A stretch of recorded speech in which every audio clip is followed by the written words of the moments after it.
আজ প্রিয় কবি বীরেন্দ্র চট্টোপাধ্যায়ের জন্মদিন। সেই উপলক্ষে তারই একটি কবিতা, এসো আমরা প্রেমের গান গাই। রাজা দেখলাম, রানী দেখলাম, এবার একটু মানুষের কাছে বসতে চাই। এসো আমরা প্রেমের গান গাই। এসো আমাদের প্রিয় কবির কাছে যাই, তাকে বলি আপনি গাছ ফুল পাখি ভালোবাসেন, আপনি মানুষ ভালোবাসেন। প্রেমের গান গাইতে আমাদের গলা কেঁপে যায়, আপনি আমাদের গান শেখান। রাজা দেখলাম, রানী দেখলাম, এবার আমরা আমাদের প্রিয় কবির কাছে ফিরে যাব। তিনি আমাদের সেই গান শেখাবেন যা তুমি আর আমি গাইতে চাই। এসব ছাইপাঁশ কবিতা আর ভালো লাগে না, আর ভালো লাগে না ওদের মুখের ওপর ঘৃণার কবিতা ছুঁড়ে দিতে। এ কোনো মানুষের জীবন নয়, কবির জীবন নয়। কিন্তু আমাদের চারদিকে বড় বেশি অন্ধকার। আমরা কবির কাছে যেতে চাই, কিন্তু অন্ধকারে আলাদিনের দৈত্য আমাদের পথ রুখে দাঁড়ায়।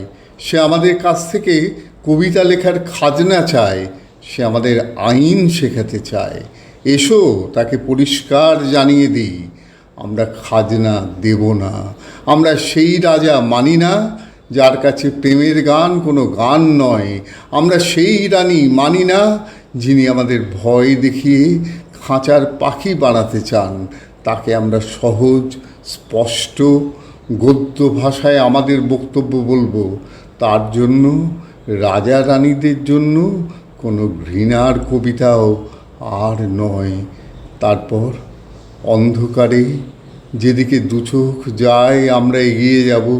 কবিকে না পাই আমরা চিৎকার করে তার কবিতা বলবো। আমাদের বেসুরো গলায় হয়তো উচ্চারণ ঠিকমতো হবে না, হয়তো তার প্রেমের গান কান্নার মতো শোনাবে, কিন্তু আমরা চেষ্টা করব আমাদের গান যেন কান্না না হয়, যেন আমাদের ভালোবাসা কবিতার আগুনে নম্র হয়, পবিত্র হয়। মানুষের জন্য আমরা মানুষকে স্পর্শ করতে চাই। আমাদের প্রেমের গান যদি গান না হয়ে ওঠে, তবু মানুষ আছে, মানুষ থেকে যায়। তারপর নতুন কবিরা আসবে, শুদ্ধ উচ্চারণে তারা প্রেমের গান গাইবে। আমরা তো শুধু রাস্তা হাঁটছি, অন্ধকারে চলতে চলতে, আছাড় খেতে খেতে, বারবার ভুল গান গাইতে গাইতে তুমি আর আমি কান পেতে থাকব।